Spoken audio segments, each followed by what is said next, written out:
What's up, nation? Welcome to another edition of the Wise Take NBA DFS podcast. CK013 here, joined by yours truly, the Wise Take OG, Mr. Paulie D. You can find him on Twitter at Paulie with 8 D's. Paulie, what's happening? What's up, man? Just chilling. The nice slate we got tomorrow. Looking forward to breaking it down on my first look and then doing the journey to lock tomorrow. And then smashing tomorrow and just keeping the old Wise Take smashing going. It's just crazy. Like what's really awesome, it's not even about like the size of the wins, but it's like everyone is in screenshots. Some of them are like won $40, some of them won 300, couple LDs won 25K. It's like everybody's is winning, which is like the culture we want, and it's just been fun.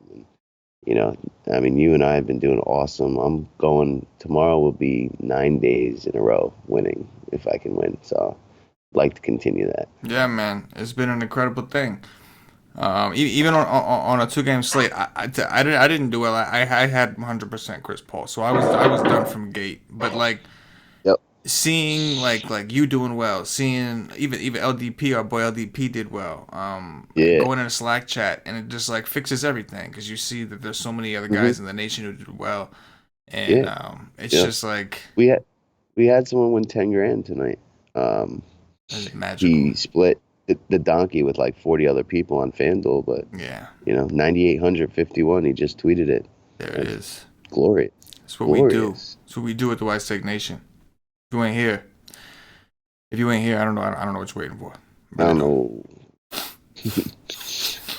Go look at go to the Wise Take Twitter at @wise_take and just scroll there for a while. Just scroll through the content posts and just look at some of the screenshots been up there. Just in the last week. You don't gotta go back that far. Just in the last week. No. You'll see what it is. Anyway, enough of that. I'll do that stuff at the end. Do the old plug. The old plug at the end. It is late. It's 2:20 in the morning. It is. You know what I'm talking about. I do. All right, we got a monster slate. Let's just get this out of the way. I already made the picture in advance for this. Like on YouTube, has the thumbnail picture. I already made it in advance, and you know exactly who it is. You know exactly who it is. Please tell the nation who it is. Julius Randle. We're Praying. We're hoping and praying that he is available to play tomorrow because he was out last game with an injury. Yes. And this is the best revenge spot of the season, I would say, right now. Yes.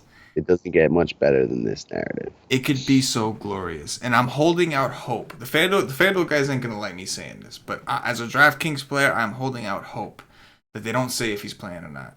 Until either right before a lock, I'll give you a little, just for the FanDuel guys to get a second to get it in. But really, on DraftKings, I can just have him in there ready, and then I can make my pivots if he's not. But, man. I'll tell you what, like, tonight I rostered DeAndre Jordan. On FanDuel, which was a risk, but it paid off. And, like, I wouldn't do that on normal slates, or if I did, it would be with, like, a lower dollar team. Right. So, like, there is the edge for FanDuel. Like, Cashin loves that. He doesn't like the news come out early because he wants to take that risk, and when it pays off big. So you can do it, but you just don't do it with the bulk of your bankroll. You do it like the smaller investment teams. You do the little bitty stuff. Because you'll get him at like 4% there. Right. There's and like no one's willing to risk that. It makes more sense to do it, in my opinion, on a 2-game slate where you have such a huge edge if you get a low ownership. Yeah. But on a slate like this, like you said, like, it doesn't make sense to do it with like a main team because there's other options. Like, we like him, but there's gonna be other guys we like too. So you could just go to somebody who is gonna play. You know what I mean? Like, so exactly. Makes sense. But the other day, let's just talk about it because me and you, we did the live stream that day as we do most days, and we just completely we told the whole nation, Thunder and Kings, that's the game. So. Thunder and Kings. That was it. That's the game. That's it. Let's go. And I don't necessarily I think there's a couple games on this one. Like it's not so far to me. It's not like so much one. And I think but you see what I'm saying. We got Knicks and Hawks. We got obviously the Lakers and New Orleans, and then me and you were just talking before the show about even Boston and Milwaukee. Like things, maybe Yep. some opportunity there with some injuries. So Yep. Yep. it's not as clear. So the core might look a little different, I think. Like the core might be bits and pieces. Maybe it's value. Maybe it's a certain stud you like. But the core might be bits and Hmm. pieces in this one, right? Like a little bit more puzzle. Like grab a little here, grab a little there. You know what I'm saying? And Yeah. then I ultimately agree. I have that agree. main, pick the right game and have that main correlation, but it might not be a core thing. It might just be you get your core, rotate it with 3 different game situations, and hope that you hit the nuts, hit the nutty. You know what I'm saying? The nutty that way. Nutty. The nutty that way. All right. Let's go ahead and crack this open. Paulie, point guards above 5K. Who are the ones that stood out to you on your first look? All right. Um. So, depending who's in and out for New Orleans, Drew Holiday is, attractive regardless. But, at 9K, I'm going to want one of Randall or AD to miss. Otherwise, I'd probably choose someone else. I do like Kyrie against Milwaukee at 8-7. I do like Kemba at 8-6 against Detroit. After that, it falls off all the way down to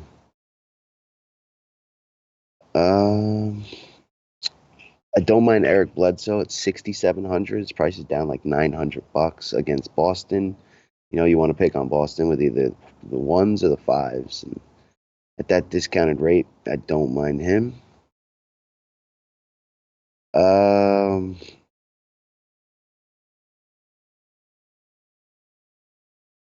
It's probably about it. Down to 5. I mean, there's some other guys we could discuss, but those two at the top, Kyrie and Kemba, were most interesting, and then I don't mind that Bledsoe play. Yeah, I'm with you, man. Holiday against the Lakers, especially we got to see like that's the thing we'll get into when we get to small forward. Well, I guess we can even mention it with Ball. Like the Lakers may get Ingram and or Rondo back, so we're gonna have to monitor that situation tomorrow and see. Because if that happens, then a lot of these other Lakers who we've been playing are priced for those guys to be out. They get priced for the usage they were getting and the minutes they were getting when those guys were out. So that could mess some stuff up. But the New Orleans side still looks attractive either way because no matter what, like I highly doubt Mirotic plays regardless. He's doubtful already. So I would figure they're going to be the ones that are more shorthanded, and I agree. Depending on how shorthanded they end up, Drew could become a phenomenal play even at a 9K price tag. If that happens, so that's a new situation. Kyrie Irving, I'm with you, man. 8-7 at home against Milwaukee, a team that gives up what, Paulie? What does Milwaukee give up? The most threes. Blada, blada, blada. Kyrie Irving in a situation where Boston's defense could be struggling. They haven't looked as sharp, obviously, without Al Horford down there banging things up. Their defense has been a little vulnerable. We saw TJ Warren just went nuts against them. We saw Devin Booker had a really good game against them. So I think that, I think their defense is kind of hurting. And I think Kyrie Irving, when he's needed, he will step up like he always does in those situations. And at 8-7 on DraftKings, where you get a 3-point bonus against a team that gives up the most threes, I'm with that. You're right, Kemba Walker too, man, against Reggie Jackson defense at home. I could do that. Mike Conley's kind of interesting. What do you think about Mike Conley, man? 7-9, going against Sacramento. Yeah. So like, I mean, he's dealing with an injury. Like the last game he played, he really didn't look that sharp. It is a great spot, but up there at 7-9, like, I don't know if I end up doing that, but it's in the conversation for sure. DraftKings like bumped their prices like into just a range where you're not quite sure what you want to do with that. Like we love to attack Kings games. We at least like whoever's against the Kings. This is a situation where I don't think we wanted the Kings, but a situation where the Memphis side is like, like you know what I'm saying? Like let me put a little points pace situation, but they put the prices at a place where it's not like. That's not a guarantee. Like, look at that. Like, I understand the spot, but it's not a guarantee. But we'll have to look into that tomorrow for sure, especially if he does go lower owned. Yeah, after that, man, like Derrick Rose, I'm sure will be in the cash game conversation. He'll probably be a debate tomorrow. I think half the field will say yes, half the field will say no. On DraftKings, they'll say his price is too high. They'll say, oh, but the matchup is great. It's point guard against the Spurs, and his usage is phenomenal. That sounds to me like a headache to discuss right now. But yeah, to me, the price is just like for tournaments. It's like the price is at a point now where it's like again, it's not a guarantee. It's like right? Like the high floor, I would say. I would say he has a pretty high floor, obviously, with the usage he's getting. But Cat could just as easily come here and take the usage away in this kind of matchup. They also struggle against center. So Rose, I do think, is a little high priced. The next guy that I wanted to point out or mention was Fred VanVleet. We know Toronto. Kyle Lowry is going to be out again. We love to attack Cleveland with point guards. VanVleet, I can't even say the man's name right because the V's, man. VanVleet is priced at 5.5, going up against Cleveland, a team we know is terrible against point guards. VanVleet actually had a terrible last game, so he finished with a 24, and so like he didn't kill me, but he had a terrible game, and the volume was insane. So depending on the injury situation, like if we're gonna potentially get that kind of volume from VanVleet. Even at 5.5, man, I might have to consider that against Cleveland. Sure. Took 17 shots. He shot 23%. Took 17 shots. Now, that's balls of steel. The man to go out there, you can't shoot for shit. You just keep missing. And you still shoot, man. You're like, I got to do it for the team. There was no one else there. It was no one else Dude, to take. It was just like that movie. It was like that movie I always talk to you about. Rain Dance. Like, it was like Rain. VanVleet's just chucking it, man. You know what I mean? Yep. Yeah, you know. All right, take us down to Value Town, Paulie. What you see on there? Marcus Smart at 4,900. You know, depending who's there for Boston, he's I think he's pretty firmly starting now and getting big minutes. Fast-paced game. I could see him doing well against Milwaukee. We got Jeremy Lin at 3.8 back in the Garden. You know. Whenever Trae Young doesn't do well, he seems to pick up the pace, and that's just too cheap for the 20 to 25 minutes he will get with a little extra narrative and motivation. I definitely think that's interesting. Alec Burks at 4,300. We got to see who's playing for the Cavs. Don't mind that price tag.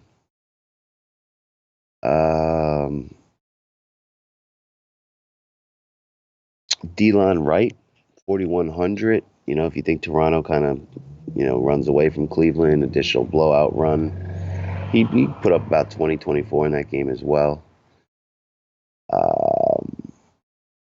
Terry Rozier, 4,200. He's firmly running that second unit and kind of living in the 20 to 25 point range at 4.2. Maybe he hits a couple extra threes, gets you closer to 30. I think that's in the conversation. And I think that's it for now. Nothing else is really jumping out at me. I'm sorry, did you talk about Jeremy Lin? Yes. Okay. I did. Okay. Yeah. That went over my head. Marcus, See, I knew it. Marcus Smart and Jeremy Lin. Yeah. Yes. Bam. Jeremy Lin, 3.8, played 24 minutes in his last game. He is a better actual point guard now than Trae Young. I'm not saying that he's going to Trae Young don't have potential. I'm not saying Trae Young ain't going to be good. But right now, obviously, he, as a rookie, and like you see with Trae Young, they pulled his minutes back dramatically. Like close game blowout doesn't matter. He's not playing more than 20-some minutes. So evidently, they felt like he was fatigued at some point because he was playing too many minutes, and they lowered that. So I think that Jeremy Lin is they want them to kind of split it 20-some. Yep. Get Bazemore some time with the ball, get Membry some time with the ball in between. So I expect Jeremy Lin to play 24 minutes at least. And he's going to be playing the Knicks, right? A team that we can attack with point guards, one of the highest total games on the slate. In the Garden, right? That's where Linsanity all happened, man. That's where it all happened. Linsanity in the Garden. So I like that a lot, man. And he was on the court for like 24 minutes, and like look how many he did shoot well, but look how many shots he took. It's 12 shots, 24 minutes. Point guard, he's dishing and shit too. So he could have had more assists if his teammates was hitting shots. It's the only problem with distributing point guards. Yeah, that's the big if right there. if they're going to hit their shots and if they're going to stay in the game. There's two Yes. main concerns with the Hawks. Always, always. Luckily, though, they're playing the Knicks, so Yep. it's like, there's a good chance that they should at least hang around. But I do like Lynn. The other guy I'll mention before we move on in that same game on the other side is Trey Burke. I know he's not playing well. He's only 3-6 in the situation. He's point guard, shooting guard eligible. I'm not sure what his FanDuel price is. I might want to take a look at that tomorrow. But 24 minutes against Phoenix, he didn't play well. He did not have a very efficient game. 2 for 9 from the field. Now, I'm going to want a popcorn machine and make sure that that was all rotation because the Knicks did eventually get blown out. But it was close for most of that game. So I'm going to want to make sure that Burke wasn't getting any kind of blowout run there. But if he's back into rotation, man, he's in a pretty good situation here against Atlanta. And if he is going to play backup point guard, that means he's going to see Jeremy Lin defense, which is just as good as Trae Young defense, in my opinion. So it's like, you know what I mean? Let the good times roll. But we'll have to double check on that one. Move us over to shooting guards, Paulie. What you see up top, bro? All right. Victor Oladipo at 8,100 against Brooklyn. Like Brooklyn's on like a 6 or 7 game winning streak. They're at home. I think that they'll kind of hang in there. And if it's close, Victor Oladipo is going to go ham. So definitely have interest there. Don't mind DeMar DeRozan at 8K against Minnesota. I think him and Oladipo are decent pay up options. After that, I think we can consider Donovan Mitchell at 7,100. We know that he's capable of going into the 40s. Against Portland, they're going to be paced up a tad. I don't mind him.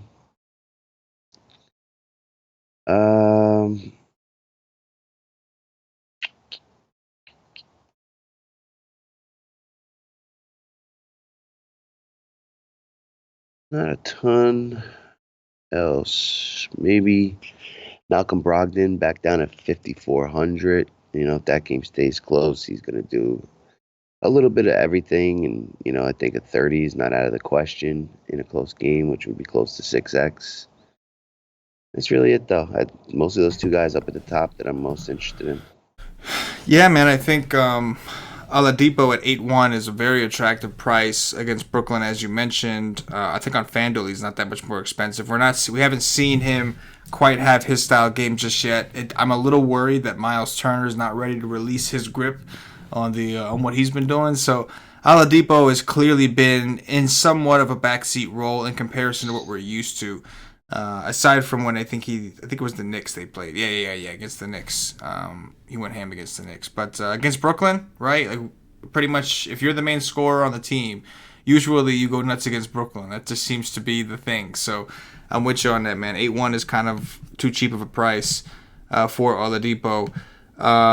Tim Hardaway Jr., man, I don't like the DraftKings price. On FanDuel, he's 7K. That's a little more reasonable, especially for FanDuel, right? That's a really good FanDuel price for Oh, yeah. right? Anytime a guy's cheaper on FanDuel and DraftKings, you better pay attention. Yeah. And, we're paying 7-4 behind DraftKings, but he's got great history against Atlanta. I don't know. I don't know if it's Cash that mentioned it, but somebody had told me he don't like Bazemore. Regardless, we know that when he's played Atlanta twice this year alone, and he's gone off against them twice. He was playing like shit for a little while, and then just now against Philly, a good matchup for him. All of a sudden, he drops a 42 in 28 minutes. In 28 minutes, so he didn't even get a full run. Took 10 free throws. Mm-hmm. So all of a sudden, he got aggressive again. So I don't know what the deal is. They did give him some rest. Maybe he was rejuvenated. I don't know. But we know that he normally plays well against Atlanta. Probably more so about matchup than narrative. I mean, it's Atlanta. Yeah. But I'm sure there's a little extra some. Like, he went there, they gave him a contract. Didn't work out. Felt like he lost his job. Came back to the Knicks, and now he wants to whoop that ass. So I think Hardaway is somebody I'm going to have to consider. That game, I do have some interest in that game. It's two bad teams, and I don't know. I'm curious to see how popular it is because it's also two teams where the rotations are very different. So I'm curious to see, what the ownership on the Knicks game actually is. Donovan Mitchell at 7-1, 36 minutes against Golden State, 39. I don't know. Portland, I usually like to attack Portland. Donovan Mitchell, man, his shooting has just been absolutely awful. It is just a shame. He's taken so many shots. I got to look at the man every slate because of how many shots he's taking. Because one of these days, he's going to actually hit some of these. You know what I mean? Yeah. And the upside Yep. is massive. Oh, You know what I mean? yep. But that is, it's tough to go there on this kind of slate. It's just, I don't know if it's the right slate for it. Going on one of the slower paced games on the slate, two good defensive teams, it just doesn't really feel like the right time. Well, Yep. Portland not very good defensively anymore, but yeah, I think I think I'll call it there, Paulie. Take us down to Value Town. What you seen on there, bro? All right. Um, all the way down, we got Josh Okigi at 3,300. He played 31 minutes against Detroit, 28 the game before that against Sacramento. Minutes are there. Um, only took 4 shots that last game, but we've seen him do pretty well rebounding. That seems to be a strength of his. I I could try that, especially if I needed, the value. Maybe they get blown out, he gets more run. Just San Antonio, not a good defensive team. I think that's interesting. We got some other Hawks down here. We got Huerter at 4,500. We got DeAndre Bembry at 37. Depending who's available for the Hawks, maybe one of those guys becomes more viable. Um, After that, man, it gets kind of ugly. If Randall's out, then Antoine Moore at 4,400, I think, is definitely going to be in play. Um, Jalen Brown at 4,500 might be worth a look. That's about it, though. Yeah, not a ton. Like a lot of flyer options. Garrett Temple is kind of interesting though, especially I think Oh, yeah. if we get some news Okay. like Caspi and if Memphis is still a little on the thin side, 4-1 for Temple in a revenge spot against the Kings. I think he's already played the Kings a couple times. I think last year he had one good game, one bad. But either way, it's a good spot matchup wise too. Kings. There's a reason we like attacking the Kings. It's because they don't play defense and they play very fast. Garrett Temple, if he's going to see anywhere from 25 upwards of 29, maybe even more minutes in a fast-paced game, he's already gone for over 20 DraftKings points in 3 out of his last 4. We could do that. We could potentially roll with that if nothing else opens up. You know what I'm saying? Mm-hmm. Move us over to small forwards, Paulie. What you see over there, man? Small forwards. So here we got some real studs. At point guard, we don't have anyone over even 9K, I don't think. So small forward, we got Giannis at 11K, LeBron at 10.9. I think Giannis is fine if you can get to him. Lately though, I've been really like looking at the other pieces of Milwaukee when they're in a game that I like, and Giannis really he hasn't shown a ton of ceiling outside of that Cavs game where they were so shorthanded they had no one to guard them. But Boston's got some decent defenders. They don't have their bigs though. He should have a good rebounding game. If you can get to him, I don't mind it. LeBron, it's totally going to depend on who's playing for the Lakers, so we'll have to wait till tomorrow. Kawhi, big usage. We got to see kind of how that line moves tomorrow. If we think that Cleveland can hang in there, maybe we go there. I don't think they'll hang in, and that's probably why I won't look at Kawhi. After that, it kind of falls off. A lot of these guys were there at shooting guard. Um, I like Gordon Hayward at 5'4". With Horford and Baines out, I think he'll play pretty close to starters minutes, even if he's coming off the bench. And he's starting to look like the Gordon Hayward of old. His shot's starting to fall, and he had a triple double off the bench not too long ago. So 5'4", he's got a lot of upside. That's probably it, though. Yeah, man, it's looking to me like there's. I mean, maybe I'm forgetting one or two, but it's looking to me like the 3 games that stand out the most to me are the obvious Lakers, New Orleans, the obvious Knicks and Hawks, and maybe the not so obvious Milwaukee and Boston. Um, Yep. those are looking like three potentially favorable options for me right now. Um, Big D is it part of that Oh, you conversation? know what? What's that? Kevin Knox at 6K. I Yeah, mean, I think most people will go to THJ, and I understand that, but Knox has pretty much become the usage monster of the Knicks. he's And, played well. I think his minutes are the most secure and against Atlanta. Like I don't see any reason he can't do one of his 40 burgers here and And man, solid play. not for nothing, but that the way that game is priced, it's similar to a Kings ish situation where you can play multiple guys, like Yeah. multiple dudes. If this game really goes off, like Hardaway Jr., like three Knicks can go for 50, and maybe like three Hawks go for 40. Like that can happen. Yep. You know what I mean? Like it's that's how they're priced. So yeah, that's a really good point with Mr. Knox. Big D up top, aka Giannis, for those of you that don't know. 11K, $100 more than LeBron, and I highly doubt that that many people will select Giannis over LeBron. I expect LeBron to be very popular tomorrow, especially if Rondo and Ingram are out, because I expect that game to be more popular. And you're gonna get Giannis in a situation where Horford is out, Baines is out. Like you want to know when you think Boston's bad at rebounding with those guys in. Wait till you see how they are with those guys out. Giannis is gonna. Yep. I mean, how does Giannis not grab 20 boards? There's nobody to. You're gonna put Dice on him.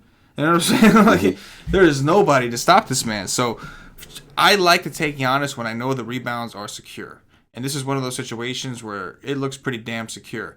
And then also with Boston, like if you think about it, they have a lot of shooters, like 3-point shooters. Kyrie Irving, Gordon Hayward, Tatum. These are all guys that like they chuck threes. You know what I'm saying? So. It just seems like a game. I can just see it being really high scoring. Boston coming down, hitting a quick three. Milwaukee trying to make them run, and it's just going the other side. So, yeah, I do like Giannis. I'm with you on everything else. LeBron's a question mark. To me, if those guys are out, I'm cool with LeBron. If those guys are in, I don't think I could do it, man, because I don't know. I just don't think that the usage is going to be there, especially if Rondo's on the court. I think Kyle Kuzma is in the same situation. I like Kuzma if those guys are out. If those guys are in, not so much. He's a little too expensive at that point. After that, it's like you said, man. Then you're down to like Tatum. You're relying on some threes. Kevin Knox in like a game stack situation, I could totally see. We got some stuff to sift through tomorrow for sure. Gordon Hayward, like you said. Let's take it down to Value Town. What you see down there? So I believe Alan Crabb is already ruled out. Yes. So it's going to put Rodions Kuroiks and Damari Carroll both into play here. Kuroiks owes us some money, so I'll probably have to have him on one lineup in case he does do the dirty. Guy was a first-round pick, so they're expecting him to do well. They could start, giving him more minutes as they already have. We got Jonathan Isaac down at 4-1 against the Bulls. Should have a rebound ceiling and, just, some blocks as well. I think the Bulls are the second or first team most getting blocked. Don't mind that.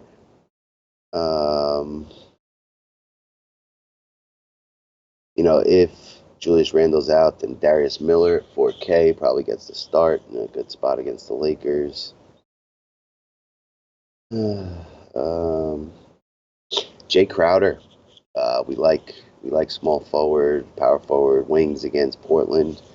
He'll be crazy low owned. He just did the dirty for you the other night, and this is a nice spot to go right back. And you saw how much volume of shots he takes. If he's just hitting 40% of those, he should do very well. So that's an interesting one. It's a little higher price than I want him to be. I do like that. That's about it. We're really not a strong value slate so far. No. At least definitely not at this position. I do like the lid though. I do like the lid. I think I'm locked in. Jeremy should have lid. You know what I mean? Yep. I could dig it. Yep. I could dig it. Okay, this is the kind of slate where like you need a narrative to sell you on somebody. Like, you can use a narrative to sell you on somebody. Yep. It's uneasy. We don't know what it is, Paulie, right now. Unless something opens up, it's uneasy value. Like relying on Jeremy Lin, I like it now, of course, but it's terrifying. Like relying on that kind of guy, like you know what I mean? You want to go all in on Jeremy Lin? I don't know. You know what I'm saying? Like Garrett Temple? Yeah, it sounds great. You want to go all in on Garrett Temple? I don't know. Like, you know what I'm saying? So it's like, I'm with you. It's NBA like an uneasy. is sure to give us something by tomorrow. Yes, I'm sure something will open Something will open up. Somebody's going to wake up with the shits. Somebody's going to, it's going to happen, and be ready. But, yeah, I'm with you, man. I don't really have anybody too different. I think that this is one of the weaker positions in terms of value, and we have so much at the top. From the mid-range up, it just seems like a position that you don't really want to punt, especially not when you had a couple options more at the shooting guard, point guard area on DraftKings. Move us over to power forwards. Paulie, what you see over there, bro? So AD 11-7. If Randall and Mirotic are out, Bro, you just gotta find a way we to get got to him. we need to call cash right now. And But this is yo, what's AD's price, bro? We gotta hear it. We gotta hear it. true that. You True know what I that. mean? We'll wait for tomorrow. He's on the live stream tomorrow, so Yeah, he's on the watch team tomorrow. Yeah. that's Oh all yeah. you're Yep. doing the show with him, so Oh yeah. you need to make sure you get him. You need to Uh, get him. You need to get better him to believe say it. it. Yes, Quad yes, up. yes. Uh, Quad up.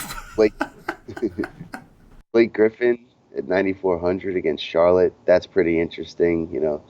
Bigs against Charlotte's been just groovy, and I mean he's on a pretty nice tear. Last 6 or 7 games, including a 53 against Charlotte. It just depends on if you want to go him or you want to go the Drummond route. They're both going to be in good spots. John Collins at 7-8 is a phenomenal spot. He's just getting a ton of usage on this team. Really, this team's improved since he's, gotten healthy. They're in more games. Power forwards against the Knicks. Just, I don't know how much ceiling there is, at 8K, but, I think he's going to get you 5X. It's just how much more. Then there's Julius Randle at 7,500, who will be lock button if he's playing. That goes without saying. Um,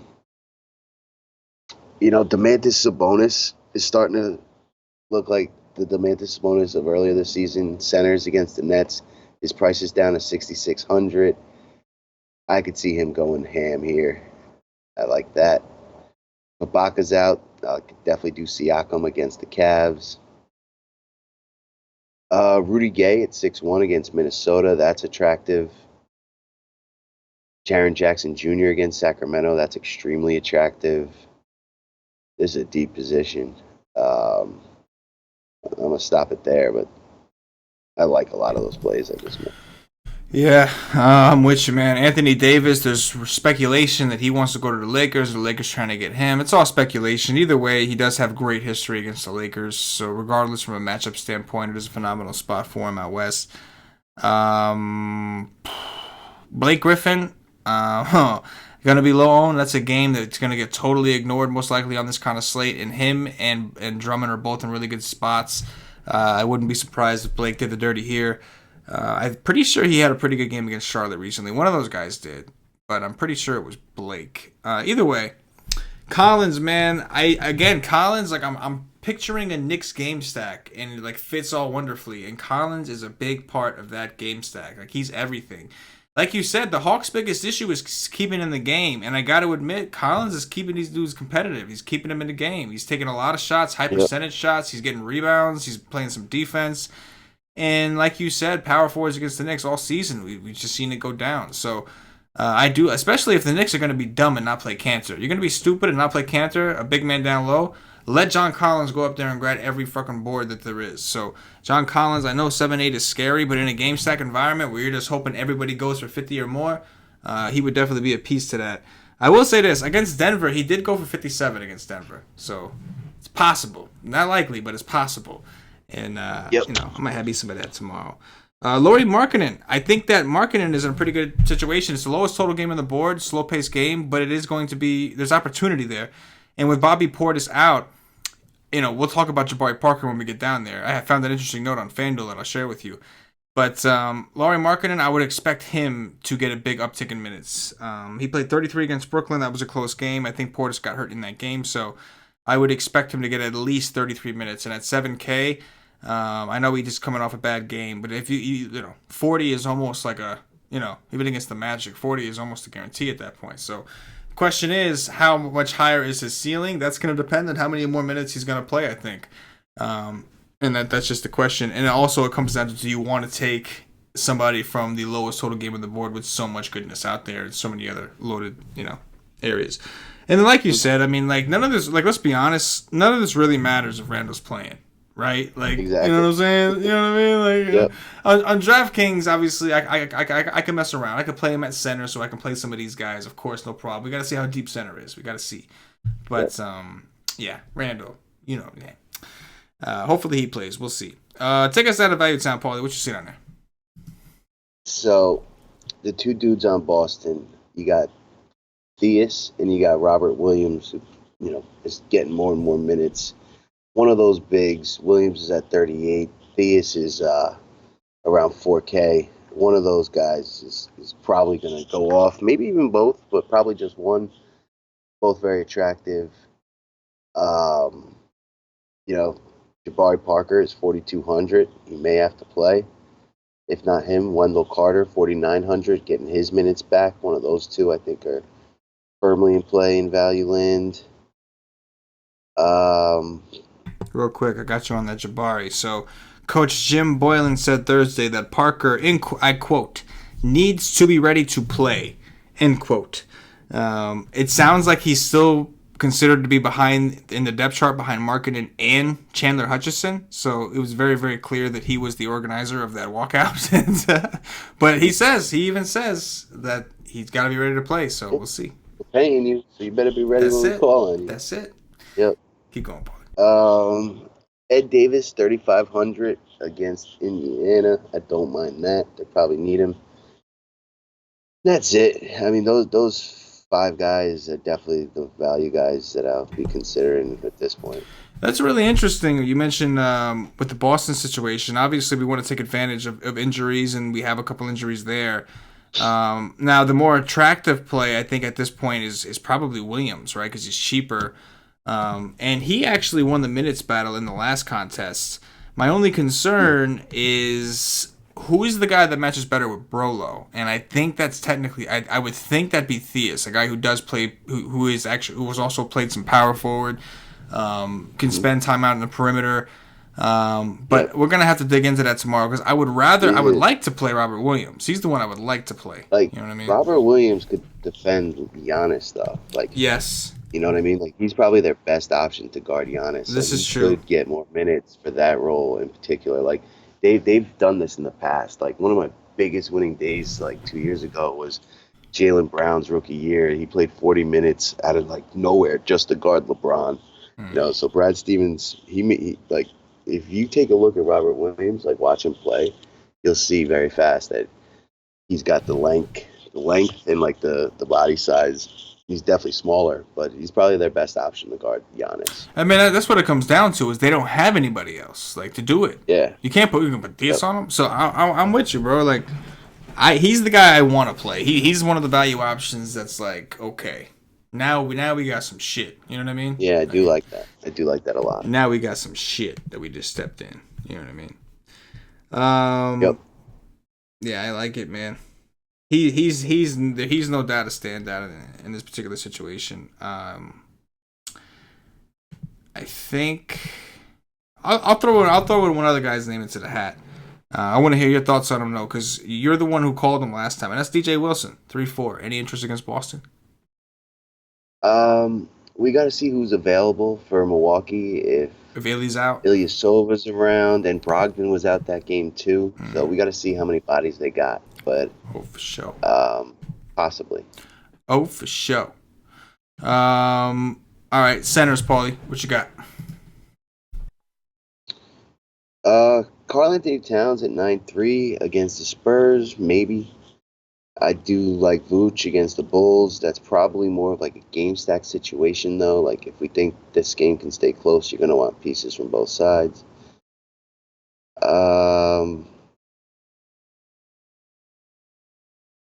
Miles Turner against Brooklyn. Like, I doubt I'd do it, but, you already mentioned he's usage monster. Guy gets like 4 blocks a game. Centers against Brooklyn is always worth a shot. Larry Nance has gone for like back-to-back 50 burgers. I don't think I use him. Scratch Larry Nance. Most of these guys we talked about at power forward are center eligible as well, like Sabonis and Jaren Jackson. With Bagley out, Willie Cauley-Stein's minutes are back up. Memphis, a terrible rebounding team. Willie Cauley's 5'7". I think that's in play.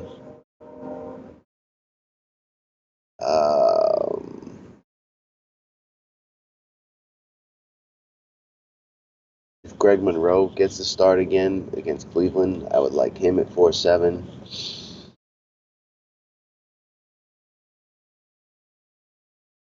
If there's no Randle, we got Check Diallo, 3-8 against the Lakers. How many minutes did he play that last game? I know he didn't do No, very he played well. like But 6 minutes or 8 minutes. 6 minutes? Yeah, never mind. Um, that's probably it. There's enough there in the mid and upper tiers. Yeah, I agree. You mentioned Towns, Vooch, right? Nut spot for him. He did well. He did well in Mexico. I would think he's going to do well in Chicago, but I agree with you. Just because and he just had the birth of his first child. Yes. A little extra added bonus for him to play. But I do agree with you though. Like I do like Vooch. Don't get me wrong. It's just like there's so many good games. That money he's gonna go somewhere else. Yeah. Exactly.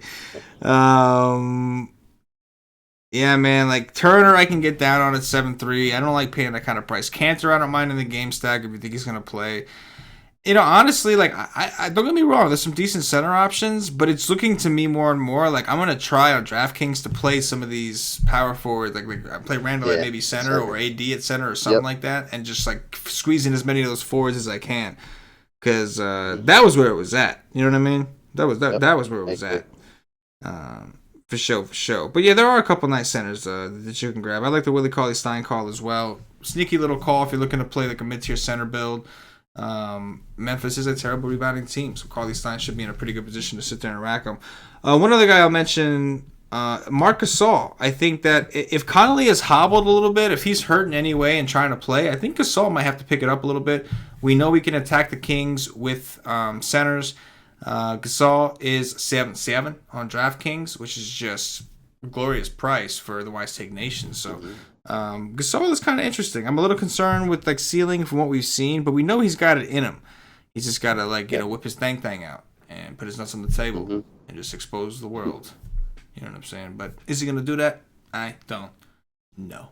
And that is going to do it for the position by position breakdown. At this point, I'm going to remind everybody one more time. If you have not checked us out at wisetake.com, you are doing everything the wrong fucking way. The way you need to be playing DFS right now, if you want to be successful, is to go to wisetake.com and you want to sign up. You know what? Matter of fact, you can get yourself a day pass to start out. Day pass, $2.50. You won't get access to the Slack. You won't get the Slack chat access, but you will get access to all the actual content. That's Paulie D's cheat sheets. That's the NBA Wise stream, which is the live stream we do 2 hours before lock. And tomorrow, it happens to be Paulie D and Cash and DFS. You'll get the articles. I think we got tournament article, cash article. I'll be writing my core article where I give out my core plays for the night. Come get it. Come get it. As Cash would say, come get this money. That's what Cash likes to say. Come see what it is, guys. Seriously, man. Go to our Twitter to scroll through. Look at all the wins we've had, man. We've got guys winning all kinds of money, all different levels of players. Whether you're playing high dollar, whether you're playing low dollar, man, we're here to help you. And again, once you see what it is with the content, you'll get access to our Slack because you'll upgrade to a monthly membership or higher. If you're smart, you buy a season, something like that. If you're smart, you'll do that, save some money. And you'll be in the Slack chat hanging out with us, kicking it with us and the rest of the Wise Take Nation. So seriously, guys, get over there and do it. And also, real quick, Christmas is here. Let me just flash the hoodie real quick. You can see this pristine Wise Take hoodie. You can get yourself one of these over at the Wise Take. I did switch the name, Paulie. I worked the menu around so it didn't look all wonky, and now it says merch. We get here. It says merch. I saw that. See that? Merch. I did it. So wisetake.com. Go to the menu. You click merch. We have T-shirts in black. We have T-shirts in white. We have hoodies in black. We have hoodies in white. We did the white courtesy of Paulie D because Paulie D's in Florida. He was like, yo, I'm not wearing black every day, bro. It's not happening. And I was like, well, I wear black all day, every day. So, okay. And there we go. Now we got options. But go check us out. Paulie D, you ready to do some top threes? Do it. Let's diggity do it. Top 3 point guards tomorrow. Go. Kyrie Irving. Eric Bledsoe and Jeremy Lin.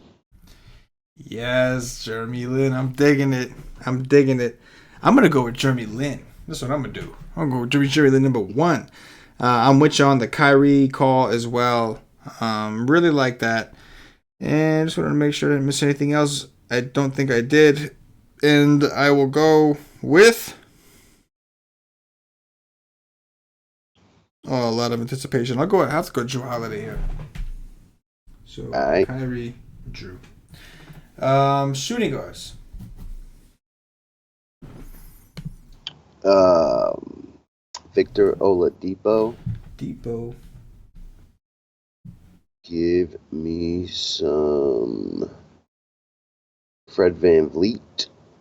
And give me Mr. Marcus Smart. Smart. All right, let's go with T.H. Jizzle. That's Tim Hardaway Jr. Let's go with Van Vliet. And then let's roll with... Yeah, I don't really have too much different. I think I'm going with Oladipo. Small forward. What you got? Give me Kevin Knox. Give me Gordon Hayward. And give me...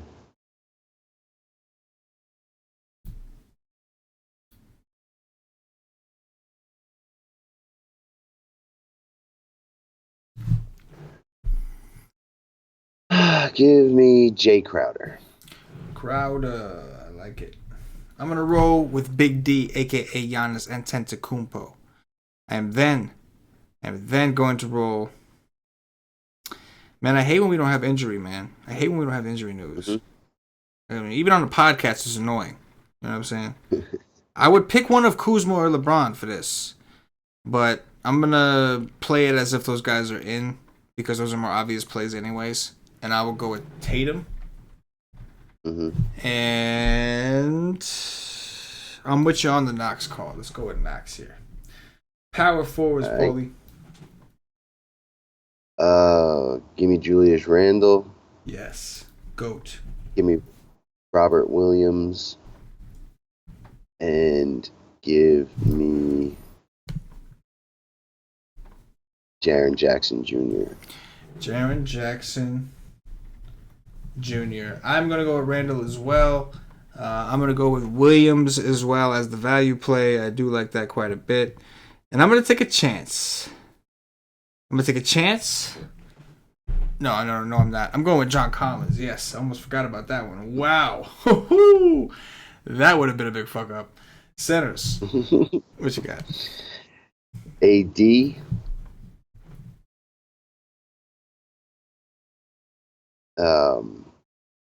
Did I use Sabonis at power forward? No, you didn't. Give me Domantas Sabonis. Saboner. And give me